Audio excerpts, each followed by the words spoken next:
वैसे तो आप लोगों ने भूत, प्रेत और पिशाच की बहुत कहानियां सुनी होगी, और एक ऐसी कहानी सुनाने जा रहा हूँ जिसके बाद आप भी अपने पड़ोसी से चौकन्ने रहेंगे। एक बार फिर से हमारे चैनल पर आपका स्वागत है। और अभी तक मेरे चैनल को सब्सक्राइब नहीं किया है तो चैनल को सब्सक्राइब कर लें, क्योंकि ऐसे ही हॉरर स्टोरी हमारे चैनल पर आती रहती हैं। मेरा नाम अवतार है और जहाँ मैं रहता हूँ उस गांव का नाम देवनगर था। वैसे तो इस गांव का नाम देवनगर था, पर इस गांव में काफ़ी जादू टोना होता था। वैसे मुझ पर अभी भगवान की कृपा थी जो मैं बचा हुआ था। वो इसलिए क्योंकि कुछ समय पहले जब मैं अपनी मौसी के घर गया हुआ था, और मौसी भी मेरे गांव के बारे में अच्छे से जानती थी कि मेरा गांव कैसा है। वो इसलिए क्योंकि मेरे जन्म से पहले ये उन्हीं का घर हुआ करता था।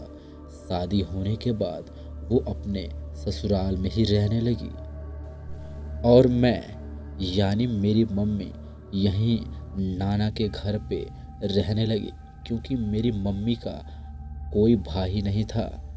नाना नानी के गुजरने के बाद मैं और मेरी मम्मी इसी घर में रहने लगे।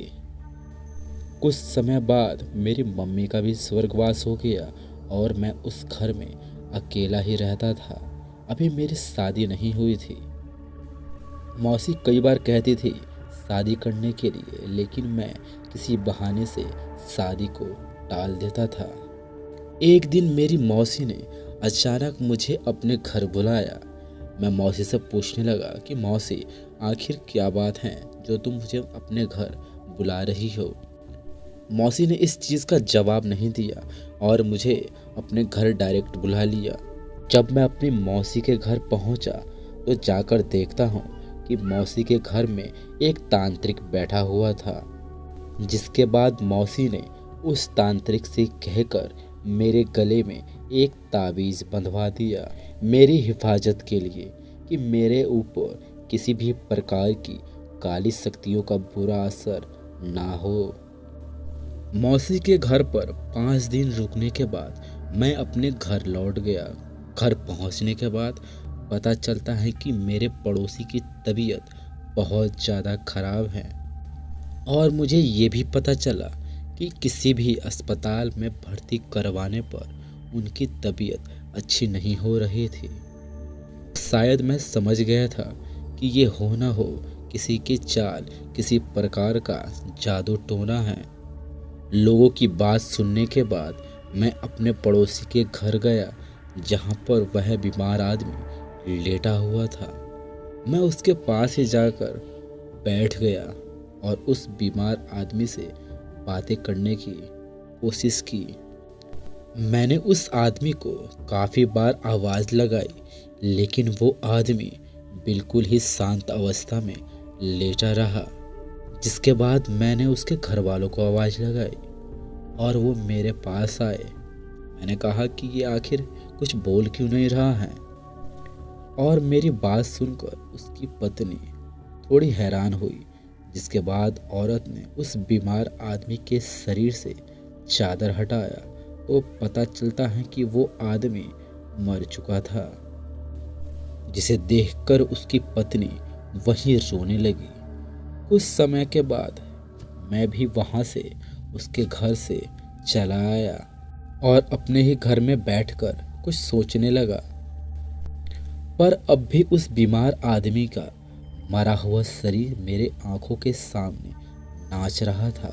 ऐसा लग रहा था कि वो मेरे सामने ही खड़ा है, क्योंकि उस आदमी की हालत इतनी खराब हो चुकी थी कि कोई भी आदमी उस आदमी को देख ले तो उसके जहन में बस जाए। और मेरे साथ भी कुछ ऐसा ही हो रहा था। उस आदमी का शरीर पूरा पीला पड़ चुका था, मानो जैसे उसके शरीर से किसी ने सारा खून चूस लिया हो। गाल में बड़े बड़े गड्ढे थे और पूरी तरह से उसकी आंख अंदर की तरफ धसी हुई थी। और यही सब बैठकर मैं अपने घर में सोच रहा था कि आखिर उसके घर वालों ने कुछ क्यों नहीं किया। तभी मुझे तांत्रिक की बात याद आई। दरअसल उस तांत्रिक ने कहा था कि जब भी तुम किसी मैयत में जाओ या फिर किसी भी नापाक चीज़ को छुओ तो इस ताबीज़ को खोलकर नहाने के बाद इस ताबीज़ को अगरबत्ती दिखाकर ही पहनना।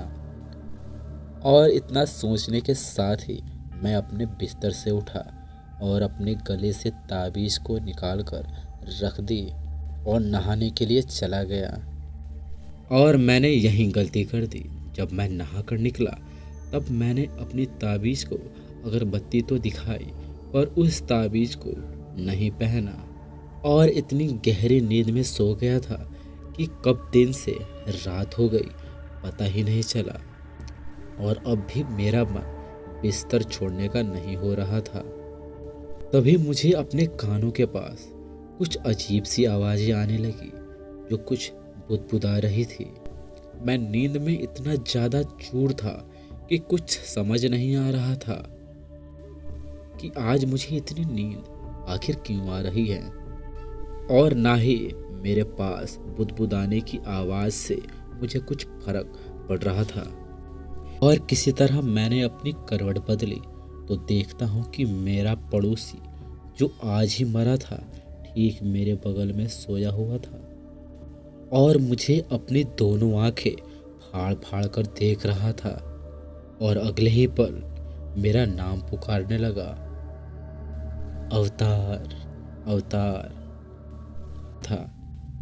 मैं अपने बिस्तर से उठकर अपने पूजा के स्थान की ओर भागा तो अगले ही पल वो आदमी भी मेरी ओर आगे बढ़ने लगा और मैंने अपने हाथों को अपनी ताबीज़ की ओर जैसे ही बढ़ाए वो आदमी अचानक से गायब हो गया। कुछ समय के लिए मेरी सांसें रुक गई थी। ऐसा लग रहा था कि किसी ने मेरे मुंह पर मोटा सा कपड़ा बांध दिया हो और मैं सांस नहीं ले पा रहा था।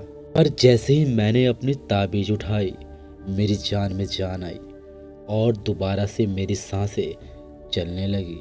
मैं यह समझ चुका था कि मेरे साथ ये क्या हो रहा है। फिर अगले ही दिन दोबारा मैं अपने मौसी के घर गया और उस तांत्रिक से जाकर मिला जिसने मुझे ये ताबीज़ दी थी। मैंने उस तांत्रिक से सारी बातें बताई।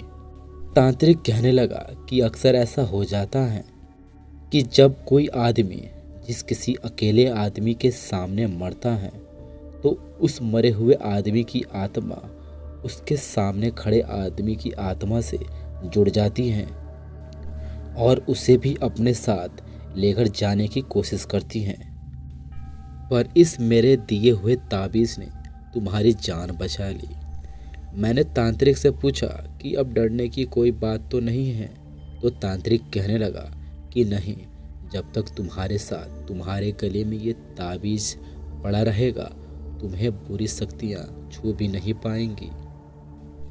जिसके बाद उस तांत्रिक ने मुझे मंत्र पढ़कर एक बोतल में जल दिया और कहा कि इस जल को अपने घर के भीतर और बाहर की ओर छिड़क देना।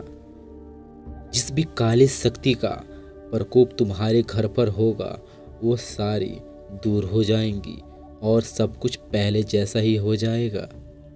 जिसके बाद मैंने वही किया, जल लेकर आया और घर के कोने कोने में छींट दिया। अब मुझे वो आदमी नज़र आना बंद हो गया और सब कुछ पहले जैसा नॉर्मल हो गया। तो दोस्तों आज की कहानी बस यहीं तक। आशा करता हूँ कि मेरी स्टोरी आपको अच्छी लगी होगी। अच्छी लगी तो वीडियो को लाइक करें, चैनल को सब्सक्राइब करें। मिलता हूँ नेक्स्ट वीडियो में।